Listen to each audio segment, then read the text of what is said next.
just to summarize everything, a few sort of, not instructions, of course, but what I think is important. While we interact with our children, right? Uh, Several things to remember.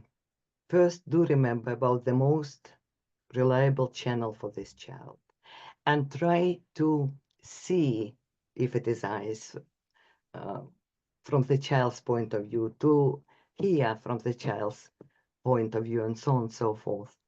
And then the most unreliable channels, you can address these problems, right? Again, there are special occupational therapists do it, special sensory diets, tinted glasses, weighted blankets, and a lot of other things. And remember, they often check their perception. For example, when they don't trust eyes, they will sort of smell or touch something, and so on and so forth. Again, we can help them with this. And always follow the child's lead. And if you don't like certain steams and whatever, introduce different coping strategies and provide sensory aids, for example, to squeeze something. And of course, always remember, it is possible to desensitize the child using special sensory techniques and therapies. Because you see something, okay, I don't want to do anything to the child, let him be the way he is. No, I'm sorry, because there are times, especially with puberty, when his sensory problems become much, much worse, and we have to do something. Like with my son, I could keep him in the house 24/7, but it's unfair to him, isn't it? But if I take him out, it is unfair to other people because his behavior was difficult. So it is important to address the sensory problems. And just to remind you, so making sense of sensory needs means to answer several questions. Why, what, how? Before considering what can I do, what to do, and how to do it, we have to understand why they behave the way they do and how they perceive their environment. And remember, each person's, each child's and adult sensory needs are very specific.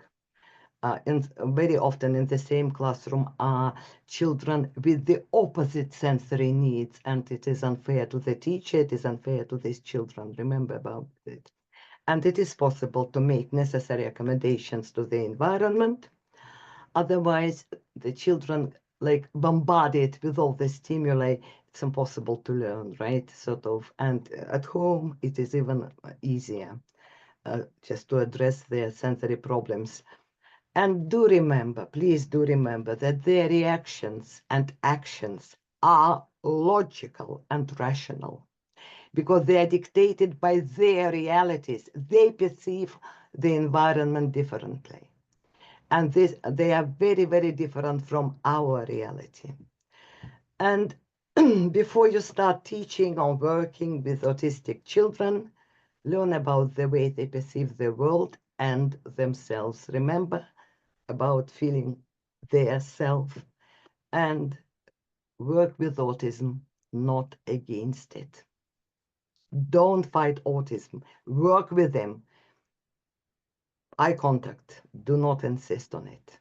They will understand you much better. Work with autism, not against it.